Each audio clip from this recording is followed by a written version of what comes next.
Nous sommes heureux d'accueillir ce soir Maître Bourdon, le fondateur de l'association Sherpa. Au nom de toute l'association, je vous remercie d'avoir accepté notre invitation. Alors, la crise que traverse le Liban est principalement due à la corruption endémique qui touche toutes les strates de la société. Pour nous, il est essentiel de mettre en avant des actions, des associations qui luttent contre cette corruption étatique. Pour que le Liban retrouve son lustre d'antan, il est urgent que l'État mette en place une véritable politique de lutte contre la corruption. Je laisse maintenant la parole à Réa. Alors bonjour à toutes et à tous, merci d'être présents et un grand merci particulièrement à notre invité Maître William Bourdon. On est très honorés de vous recevoir. Alors pour commencer, la première question qui nous est venue à l'esprit, c'est comment est-ce que est née votre association Sherpa qui lutte contre les criminalités économiques? Alors l'idée de créer l'association Sherpa m'est venue en 2001. J'avais quitté la Fédération internationale des droits de l'homme en 2000, où en qualité de secrétaire général, j'avais porté, mais également en qualité d'avocat, avec d'autres, l'ambition de rendre responsables les grands criminels d'armes, les grands criminels de sang. Je veux dire, tous ceux susceptibles d'être mis en cause pour les crimes contre l'humanité, génocide, crimes de guerre. Et à ce titre, j'avais ouvert en France les premières procédures fondées sur la compétence universelle, celle qui avait abouti, après le génocide au Rwanda, à l'arrestation du génocide rwandais. C'était une première. Et j'avais beaucoup soutenu la création du tribunal pénal international pour l'ex-Yougoslavie, pour le Rwanda, et ensuite la Cour pénale internationale. Je suis avocat inscrit à la Cour pénale internationale. J'ai écrit un certain nombre d'ouvrages sur la justice pénale internationale. Et l'idée m'est venue que si le XXe siècle avait été le siècle où avait commencé à s'ébranler l'impunité des grands criminels de sang, le XXIe siècle, sans oublier cette première mission, bien sûr, mais le XXIe siècle devrait être de rendre responsables les grands criminels économiques, parmi lesquels les criminels d'argent, donc les grands corrupteurs, mais également ceux qui, en raison de leur cupidité, saccagent l'environnement, la biodiversité et se moquent complètement de l'intérêt général qui aujourd'hui est gravement menacé dans le monde. Donc j'ai créé l'association Sherpa en 2001, qui maintenant marche très bien, qui a enregistré comme toujours des succès et des défaites. On peut trouver sur le site le témoignage et l'illustration de toutes nos activités. J'en suis retiré il y a 3 ans, j'en suis maintenant le président fondateur.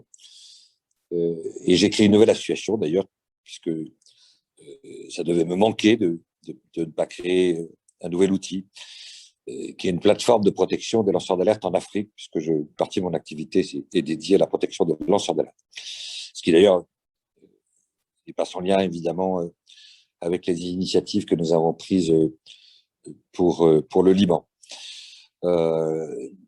Donc, Sherpa, naturellement, devait être plaignant dans cette affaire, puisque les infractions dénoncées sont au cœur de l'objet et des missions de Sherpa. Mais il était important aussi qu'il y ait une voix libanaise qui s'exprime, et c'est pour ça que ce collectif est à nos côtés, d'épargnants franco-libanais en colère, une association qui s'est créée il y a maintenant plusieurs mois, mais qui nous aide énormément en relayant toute une série d'informations. Et je veux les saluer parce qu'ils agissent avec beaucoup de courage et d'opiniâtreté. Donc voilà les deux outils, les deux instruments de l'action judiciaire que nous avons portés. D'accord. Alors, pouvez-vous nous présenter vos activités actuelles avec Sherpa? Les activités actuelles avec Sherpa. C'est surtout sur l'aspect libanais, non? Oui, alors, nous, on a été au bureau contactés par des Libanais il y a déjà 8 mois, puisque c'est très important de dire que la plainte qui a été déposée le 30 avril est une plainte extrêmement structurée. C'est pas au poids, bien entendu, c'est pas à la quantité, mais enfin, 80 pages d'explications documentées à partir de sources, ce qu'on appelle des open source, mais également à partir de témoignages de personnes qui parfois ont voulu rester anonymes. Il y a eu beaucoup d'enquêtes internationales sur la grande mafia libanaise, qu'il s'agisse de personnalités publiques ou privées. Et donc, on a fait tout ce travail de rassemblement de ces preuves, de ces indices. On les a structurés, et puis on a fait cette construction juridique. C'est très important de dire que, puisque l'accent parfois a été trop mis sur Salamé, sans que ça défasse sa responsabilité, mais ça lui a permis de se présenter comme un bouc émissaire, ce dont d'ailleurs personne n'est dupe, mais la plainte, elle est aussi déposée pas simplement en raison des acquisitions faites en France par le clan Salamé et d'autres clans, parce qu'il y a bien d'autres clans que le clan Salamé, mais également pour blanchiment, hein, c'est-à-dire le fait que des flux financiers auraient quitté le Liban, évidemment avant la crise de l'automne 2019, mais de façon accélérée depuis automne 2019, notamment vers la France, pas que vers la France, dans bien des pays, en utilisant très souvent des structures opaques, des paradis fiscaux. Et je parle, s'agissant des structures opaques, évidemment, de toutes les sociétés qu'on a inventoriées et qui figurent dans la plainte et qui se trouvent au Luxembourg et qui aura accueilli pour le compte du clan Salamé une somme de 150 millions d'euros. Donc, c'est une plainte qui ne représente qu'une face immergée de l'iceberg.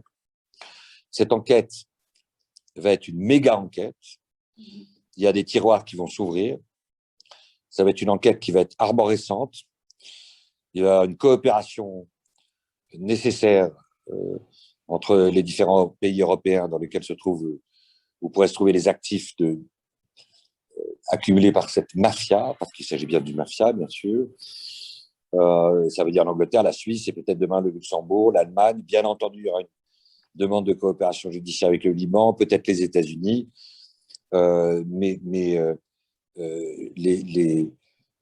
Cette plainte n'est qu'une petite amorce, au fond, par rapport avec tout ce qui va être caractérisé, révélé, identifié par les enquêteurs français et européens. Et aujourd'hui, j'anticipe sur une question qui vient, mais c'est naturel. Justement, voilà, j'allais y venir. Je vais répondre maintenant. On a appris il y a quelques jours que le parquet national financier avait ouvert une enquête, ce qui est déjà une étape extrêmement importante. Donc, il y a les policiers qui déjà travaillent. Je ne peux pas vous donner de détails sur ce qu'ils font. D'ailleurs, je n'en ai pas beaucoup. On peut espérer, à un moment donné, la désignation de juges d'instruction ce qui aurait l'avantage pour les plaignants d'avoir accès au dossier, de pouvoir présenter des notes, de pouvoir dialoguer avec le magistrat instructeur, car vous le savez, c'est seul le magistrat instructeur qui peut mettre en examen des personnes soupçonnées d'avoir commis des infractions dénoncées, outre le fait que le juge d'instruction est une institution, s'agissant des grandes infractions financières, complexes, internationales, évidemment la plus adaptée, même si aujourd'hui, la loi française a donné des pouvoirs aux policiers importants qui peuvent leur permettre dans les prochaines semaines déjà de progresser dans le traçage d'un certain nombre de flux, financiers. D'accord, très bien. Alors, on avait une question également sur cette procédure, puisque vous ne travaillez pas seul. Sherpa travaille également avec le collectif des victimes des pratiques frauduleuses et criminelles au Liban dans ce dossier. Et nous voudrions savoir comment est-ce que ce collectif libanais vous aide-t-il dans cette enquête? Il y a des Libanais qui, de façon spontanée, ont souhaité se structurer à travers une association, ce qui est évidemment une très bonne chose parce que ça permet de mutualiser les actions. Une association, ça fonctionne aussi comme une espèce de porte-parole. Une association a vocation à être plaignant, ce qui n'est pas le cas d'un individu, sauf si l'individu peut justifier d'un préjudice direct né des infractions dénoncées. Mais ça me donne l'occasion de dire qu'il y a des dizaines de millions des millions en tous les cas de citoyens libanais qui souffrent terriblement de cette tragédie, parmi lesquels il y a des épargnants en nombre considérable et parfois de double nationalité.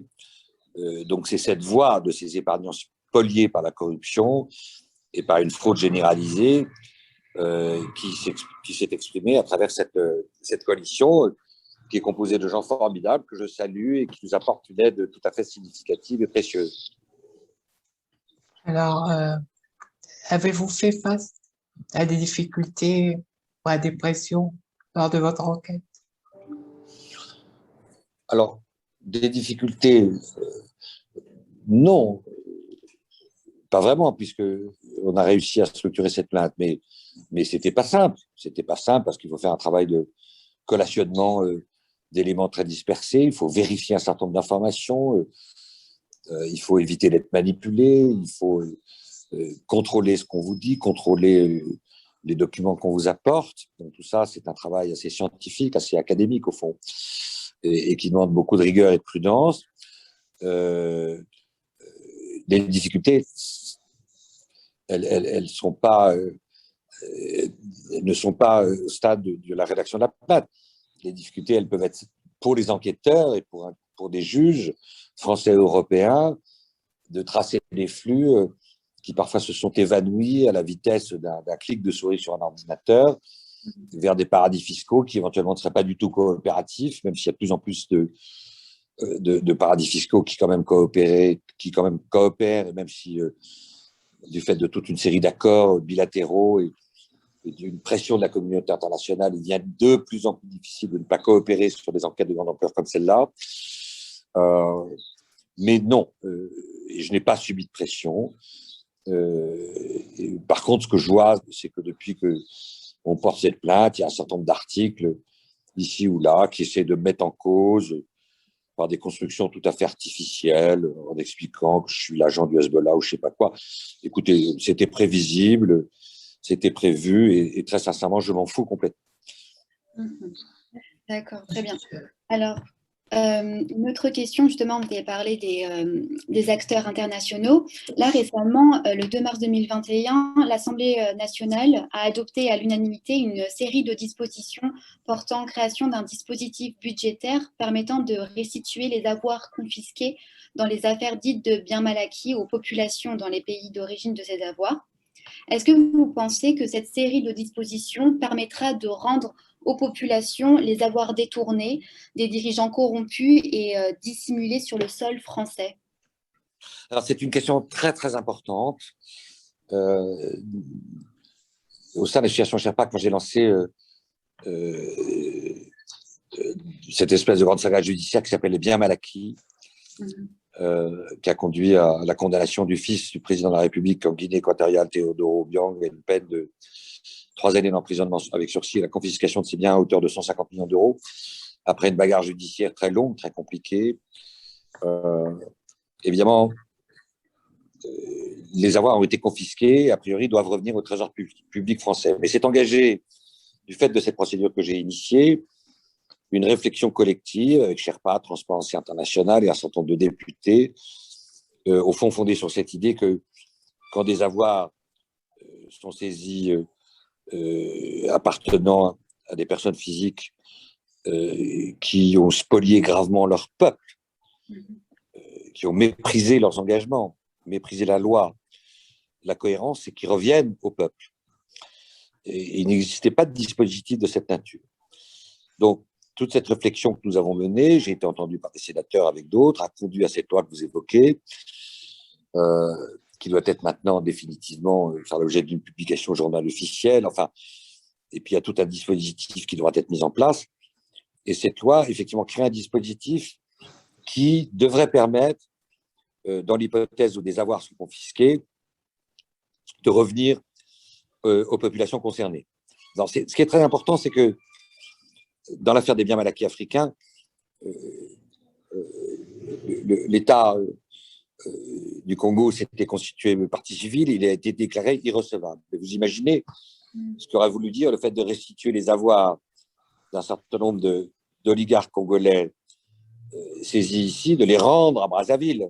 C'est comme si on disait un voleur à la sortie du braquage d'une banque, oh, pardon, excusez-moi monsieur, on vous arrête, mais on vous rend le produit du hold-up. C'est à peu près la même chose. Il y a des avoirs qui ont été saisis en France à hauteur d'un peu moins de 100 millions d'euros, s'agissant de Rifat al-Assad, l'oncle de Bachar al-Assad. Bon, ils sont confisqués, a priori, ils devraient revenir à l'État français. Est-ce que cette loi permettra un jour qu'ils reviennent dans l'intérêt du peuple syrien si gravement meurtri et martyrisé? Pour l'instant, on n'a pas de visibilité là-dessus. Mais il faudra sans doute l'action très solide, très professionnelle, de grandes ONG internationales, en s'appuyant sur les ONG locales, pour vérifier que ce dispositif mis en place par la loi française assure le retour de ces avoirs qui pourraient être considérables. Dans le cas du Liban, les montants qui pourraient être saisis pourraient être, avec les années considérables, reviennent dans la poche. Quand je dis dans la poche, c'est une image, mais reviennent au service de l'intérêt public libanais. Est-ce que d'autres pays européens ont ce type de loi? Est-ce qu'il y a des pays européens qui, justement, redistribuent aux populations qui ont été victimes de corruption? Est-ce qu'on a un modèle ou c'est tout nouveau, c'est inédit en France?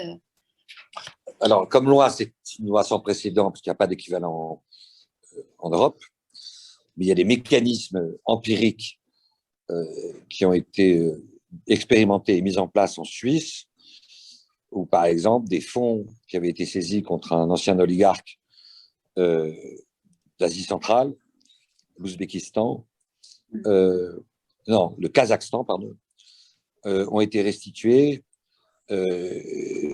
avec l'aide de la Banque mondiale et avec l'aide d'un certain nombre d'ONG internationales et locales, au bénéfice d'un certain nombre de programmes d'intérêt général au Kazakhstan, et notamment au bénéfice d'un certain nombre d'orphelinats, par exemple. Donc, il y a effectivement, au cas par cas, des expériences qui ont été mises en œuvre, mais s'agissant de l'institutionnalisation d'un dispositif, la loi française, de ce point de vue-là, est une première. D'accord. Alors, je vais poser une question par rapport au gouverneur de la Banque du Liban. Quel regard portez-vous sur la politique qu'il a mis en place ces dernières années? Alors, moi, je ne suis pas là pour porter un regard sur la politique du gouverneur. Encore. Ce que je vois, c'est la faillite de ce pays. Ce que je vois, c'est des éléments qui semblent caractériser une complicité exceptionnelle entre la Banque centrale et un certain nombre de banques libanaises, dans une logique d'arrangement où, semble-t-il, a été totalement ignoré l'intérêt général. Je ne vais pas rentrer dans le détail technique parce qu'en plus, c'est assez compliqué, tous les mécanismes qui sont caractérisés dans cette plainte, mais où a été totalement méprisé ce qui était la mission d'une banque centrale, c'est-à-dire de protéger l'intérêt général monétaire et donc l'intérêt des épargnants et des contribuables libanais. C'est l'inverse qui s'est passé, puisque les pertes ont été mutualisées sur le dos des petits épargnants qui ont perdu des sommes absolument gigantesques, alors qu'on sait qu'ont été externalisées des sommes considérables dans des conditions absolument frauduleuses, dans l'intérêt des actionnaires, dans l'intérêt, semble-t-il, il faudra tout ça, et devra être évidemment caractérisé et objectivé dans le cadre de l'enquête, mais en tous les cas, dans une communauté d'intérêts avec le clan Salamé, et c'est cette communauté d'intérêts qui, selon nous, donne une coloration absolument mafieuse à ce clan, à la fois structuré autour d'hommes politiques et autour de personnalités privées, à l'origine du fait que le Liban est aujourd'hui un pays à genoux. J'avais également une question concernant l'initiative française. Qu'en pensez-vous? Encore une fois, je ne suis pas un commentateur, moi, ici, des choix de M. Emmanuel Macron. J'ai suivi ses voyages, j'ai suivi ses déclarations fortes pour stigmatiser les dérives de ce clan. C'est lui qui a parlé d'un mécanisme proche d'une pyramide de Ponzi. Et d'ailleurs, c'est ce mécanisme proche d'une pyramide de Ponzi qu'on a caractérisé dans la plainte. Ce que je vois, c'est que la question des sanctions contre ces personnages commence à faire irruption, notamment après le dépôt de notre plainte. Je ne dis pas du tout que c'est le dépôt de notre plainte qui est seulement responsable de cette accélération, mais on peut penser que c'est un des facteurs, qu'il y a d'autres procédures en Suisse, en tous les cas qu'il y a une dynamique, une mécanique judiciaire qui explique sans doute qu'un certain nombre de responsables ont mesuré que le rendre service au peuple libanais supposait évidemment de permettre à ces procédures de prospérer, mais également d'édicter des sanctions ciblées en forme de mesures de gel sur leurs avoirs. Les Américains l'ont fait plus tôt. Il ne faut pas avoir des regrets, mais on peut penser que si la France et les pays européens l'avaient fait il y a déjà plusieurs mois, ce n'aurait pas été une mauvaise chose et je pense que le peuple libanais ne l'aurait pas regretté. D'accord. D'accord. J'avais une dernière question. Je voulais vous demander, est-ce que cette enquête à l'encontre du gouverneur de la Banque du Liban, est-ce que cette enquête-là, elle va également permettre de mettre en avant tout le système libanais, qui est un système où la classe politique est corrompue? Est-ce que ça va, est-ce que ça pointe vraiment tout le système ou est-ce que ça peut risquer de pointer du doigt simplement Riyad Salamé, qui se qualifie comme étant un bouc émissaire dans toute cette affaire-là? Est-ce que vous pensez qu'il y aura une vraie répercussion sur tout le système libanais? Alors, j'ai déjà répondu à cette question. Moi, je suis agacé de voir que la presse, systématiquement, parle de cette plainte contre Salamé. Cette plainte, elle n'est pas que contre Salamé. Ouais. Elle est aussi contre son clan. Et elle vise d'autres clans. Voilà, c'est important de le rappeler. Oui. Non, elle cite d'autres personnages. Et parfois, les journalistes vont trop vite et que Salamé prenne la posture de bouc émissaire. Écoutez, ça, c'est une espèce de mélopée de musique archi connue. C'est une ritournelle utilisée par tous les grands corrupteurs de la planète quand ils sont ciblés, d'expliquer qu'ils sont l'objet d'une espèce d'acharnement des ONG qui, en fait, sur leur dos, se livrerait une politique de communication. Tout ça, c'est bullshit. Personne n'est dupe, ni au Liban, ni à Paris, ni ailleurs. Salamé est le bouc émissaire de personne. Il est simplement un personnage pivot parmi d'autres, d'un clan très sophistiqué, très complexe, et qu'on peut résumer par un seul mot, la mafia libanaise. D'accord. Juste une dernière petite question. Je voulais savoir si d'autres plaintes vont arriver par la suite ou pas du tout. Pardon, j'ai pas compris la question. Si d'autres plaintes allaient être déposées concernant d'autres leaders politiques. Mais il n'est pas nécessaire de déposer d'autres plaintes. Je le répète. La plainte, elle va ouvrir toute une série de tiroirs. Elle vise pas simplement des personnes, mais des faits. D'accord. Et quand on vise des faits, ça veut dire que derrière les faits, il y a des personnes physiques ou des personnes morales, des structures. Dans la plainte, il y a un tableau d'un certain nombre d'oligarques et qui est un tableau très œcuménique, qui est tout l'arc-en-ciel libanais. Et donc, c'est tout l'arc-en-ciel libanais, à travers un certain nombre de personnages politiques, qui, à terme, dès lors que des preuves seront rapportées de leur participation d'une façon ou d'une autre à la commission de ces infractions financières, qui devra rendre compte des infractions commises au préjudice du peuple libanais. D'accord, bon, c'est très clair. Alors, il nous reste 7 petites minutes. Je voulais savoir si les participants désirent poser leurs questions. N'hésitez pas à poser vos questions sur le chat. Il nous reste 7 minutes. Des questions assez courtes, si c'est possible. Oui, Moi, je n'ai pas le chat, moi, sur mon appareil, là. c'est dans Ah. QRT, mais de toute façon, on va vous les lire si jamais il y en a. Si Oui. jamais il y en a, on vous les lira. Pour l'instant, pas de questions. Non. Profitez-en. Hein.